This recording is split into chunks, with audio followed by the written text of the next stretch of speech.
pagbati po ng kapayapaan at awa ng Panginoon Diyos sa inyong lahat. Mga mahal kong kababayan,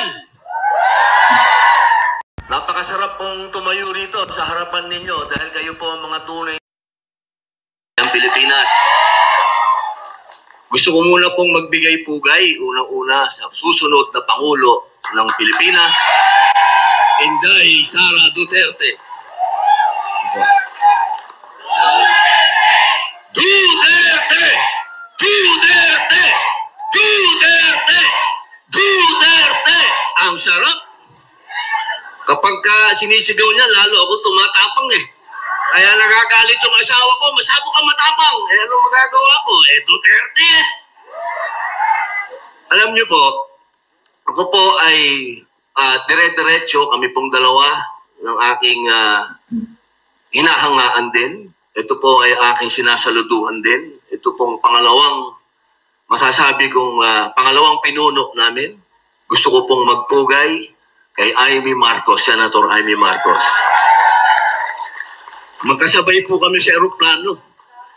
Pagkatapos po namin na makipagtunggali sa Senado, diretso po kami sa airport, sakay ng eroplano, diretso dito. Akala namin mawawala pa kami dahil ang tagtag po ng eroplano papunta dito. Eh, nagbubulungan pa kami dalawa. Patay tayo kasi Malaysian Airlines. Patay tayo. Dalawang eroplano na ito nawala. Pangatlo sana kami. Kung tinignan niyo po kami, nakatalokbong kami pareho ng umot. Ito na to. Pero alam nyo, yung takot na yon napupunta sa tapang kasi alam namin, makikita namin si Inday Sara dito. At siyempre po, gusto ko pong linawin muna. Panalo ang mga senador namin. Malinaw na malinaw po yun. Kung makikita nyo po yung mga resulta, may mga lugar na hindi nila kayang, sabi nila, milagro, katarantaduhan, magic yun. Alam niyo, tingnan nyo po ang resulta. Makikita nyo yung Duterte sa maraming lugar, straight. Pati ang mga taga-gobyerno, bumoto ng straight. Yan po, kaya gusto kong sabihin sa aking mga mahal na senador, waiting lang kayo. Dahil sa 2028 sigurado, uupo na kayo.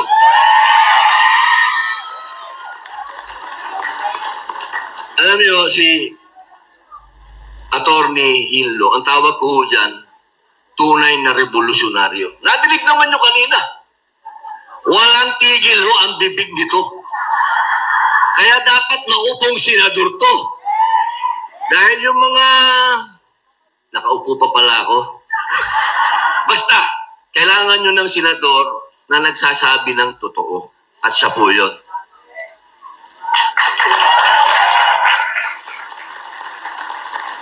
Si Doc Mata, matagal na hong walang doktor sa Senado. Maraming doctorate doon. Paulit-ulit na lang, ibig ko pong sabihin. Alam niyo, pag paulit-ulit, mahirap yun eh. Kailangan ng bago. Ayan po si Dr. Mata. At ito po, gusto kong madinig ni Jimmy to. Handa kong ipagpalit ang pagiging senador ko sa iyo. Handa akong bumaba sa pagiging senador para sa iyo. Gusto kong tandaan mo yan, kaibigan. Dahil naniniwala ako sa iyo. Itong taong ito, nag-aral to ng abogasya, hindi para sa sarili niya, kung hindi para sa inyo. Para maipagtanggol kayo. Kaya sa 2028, huwag niyo pong kalilimutan. Seryoso po ako ha, hindi ako nagbibiro. Apo. Huwag niyong kalimutan itong taong ito sa 2028. Ngayon, mabalik po tayo dito sa atin. Ang ganda nito, kalayaan, kinabukasan, kasaysayan. Sabi nga ng ating susunod na Pangulo, KKK. Diba? Yan ang tandaan po natin ha. Utang natin ang kalayaan natin sa KKK. Yung po yung katipunan. kataas-taasang, kagalang-galangang katipunan ng mga anak ng bayan. Sino po ba yun? Kasi masyado nilang inaapi yung mga artista eh. Palibasa, hindi nila kilala ang kasaysayan. Sino ba ang KKK? Andres Bonifacio, Emilio Jacinto, Macario Sakay, lahat po yan artista ng entablado. Kapag binasa niyo po ang kasaysayan, yung mga tao na yan, sila po ay mga artista. Yan po ang hindi alam ng maraming tao. Ano ang ginawa nila sa mga artista na yon? Isa, pinatay. Yung isa, naging pugante. Yung isa, naging presidente rin ng Pilipinas, si Macario Sakay. Pero, binitay ng Amerikano. Ano po yung gusto kong sabihin sa inyo? Huwag po sana kayong maniwala sa mga naninira sa mga artista na kami mga bobo. Sila po ang bobo. Dahil paulit-ulit na sila dyan, wala pa silang nagagawa.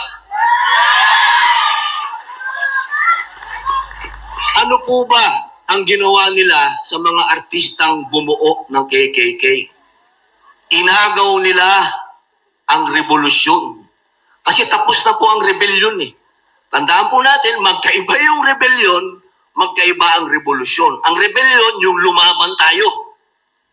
Yung revolusyon, ibig sabihin, mag-uumpisa na tayo. Nung mag-uumpisa na tayo, inagaw ng mga politiko ang revolusyon. Kaya magmula po noong 1899 hanggang ngayon, wala pang revolusyon. Dahil may nagbago na ba sa buhay niyo? Wala pang nagbago sa akin. Paatras nga tayo eh. Pero ano ba ang revolusyon? Sisihan ba? Hindi po sisihan ng revolusyon. Dapat hope, pag-asa. Sino ang pag-asa? Ano yung nakikita natin? Gulo ba? Hindi. Dapat ang makita natin kung paano tayo magbubuklod. At sa araw na to, nakikita ko na ang pagbubuklod natin. Dito sa Malaysia, nakikita natin ang dalawang babae na magbubuklod sa Pilipinas. Andyan si Inday Sara Duterte at si Amy Marcos. Yan ang totoong reconciliation. Kaya mga kababayan, yung mga galit natin, kung napapanood man nyo kami sa telebisyon ni Amy Marcos na nakikipaglaban sa Senado at hanggang hindi po ibig sabihin nun na hindi kami papayag sa kapayapaan. Sapagkat pag wala tayong kapayapaan, hindi tayo aasenso.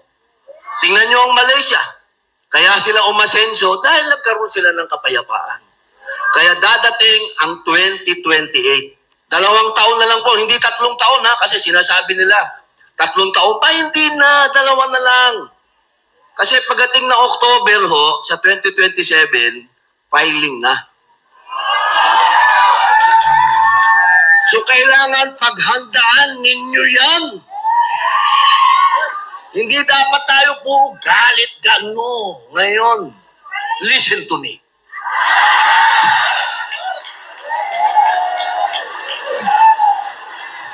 Friends, Filipinos and countrymen, lend me your ears. Totoo po ito. Maghanda tayo. Nagawa natin sa 2025 na ipakita natin ang might, ang lakas ng Duterte. Kaya pagdating po ng 2028, ang hangad natin, magkaisa na tayong mga Pilipino. Wala pong mangyayari pag hiwa-hiwalay tayo. Pero bago dumating yon, meron tayong isang misyon. Ano yung misyon na yon? Bring him home! Hindi tayo magkakaroon ng pagkakaisa hanggat nakakulong si Digong. Alam niyo ba, balak na nila akong sunugin sa Pilipinas. Pambihirang mga tao yun, no? Nagkaroon po sila ng movement kahapon, 11:00 ng tanghali, susunugin daw ako. Aba, pag sinulog niyo ako, mabango ako, amoy digong ako eh. Alam niyo, yung mga taong saksakan ng mga yabang na yan, puro salita lang. Ang mga taong katulad ng mga OFW, yan ang gawa. Huwag kayong matakot sa puro satsat. Matakot kayo sa mga taong aksyon. At yan ang mga Duterte. Tandaan ninyo. Sabi nila, paano magbabago ang Pilipinas? Titingnan niyo yung Davao. Kwento mismo ni Dr. Mata, sasabihin nila si Robin Padilla, di naman taga Davao yan. Ano alam niya? Eto, nagkwento siya kanina kung gaano kagulo ang Davao bago dumating si Digong. Kung paano si Inday Sara Duterte inayos din ng Davao, nabaon sa utang, binayaran na lahat ng utang. Iyan si Inday. Kaya sana, pag tinitingnan niyo po ako, tatandaan niyo lagi, si Robin Padilla hindi politiko. Si Robin Padilla, sa 2028, campaign manager ako ni Inday Sara Duterte at ni Amy Marcos. At siyempre, ang mga senador nila, Doc Mata, Jimmy Bondok, Atty. Hillo, at kung sino pa ang pipiliin nila. Tandaan niyo po, ito na yung huli nating pagkakataon. Sana yung mga kamag-anak natin sa Pilipinas, kakausapin niyo sila, hindi tayo pwedeng puro galit. Dadating ang panahon na kayo ay muling susulat sa inyong mga balota. At pagdating ng araw na yan, tandaan po ninyo, yung hope, yung pag-asa. Hindi pwedeng puro politika. Kaya kami galit na galit ni Senator Amy sa Senado kasi puro politika. Kailangan iisang tabi na natin yung politika at maniwala tayo dito sa Independence Day. Dahil tayo, nakakulong tayo sa politika. Magmula nun, yan ang kalaban natin, politika. Tama si Jimmy Bondok at si Atty. Hillo at si Doc Mata. Ang kalayaan natin, hindi yung pakikipaglaban sa dayuhan. Ang kalayaan natin dapat sa kahirapan. My goodness gracious, great balls of fire. Tandaan nyo, number 1 tayo sa Asia nung araw. Bakit tayo nahuhuli? Naglalakad kami sa airport kanina ni Madam Amy. Ang lungkot-lungkot namin dalawa. Ba't anong nangyari sa atin? Ba't naunahan na tayo ng Malaysia? Ang naglalakad kami dalawa pa. Pabagal kami ng pabagal. Nakatingin kami sa airport. Ano ba nangyari sa atin, ma'am? Kaya, mga kababayan, gusto ko din, papunta dito pare, Jimmy, sabi ko, yung maestro, pare, alam niyo ba yung kanta na to? Pero nung kumanta ka, sabi ko, binulong ko kay Ma'am Amy, hindi na ako kakanta eh. Pambira pala ito. Pambirita pala si Jimmy eh.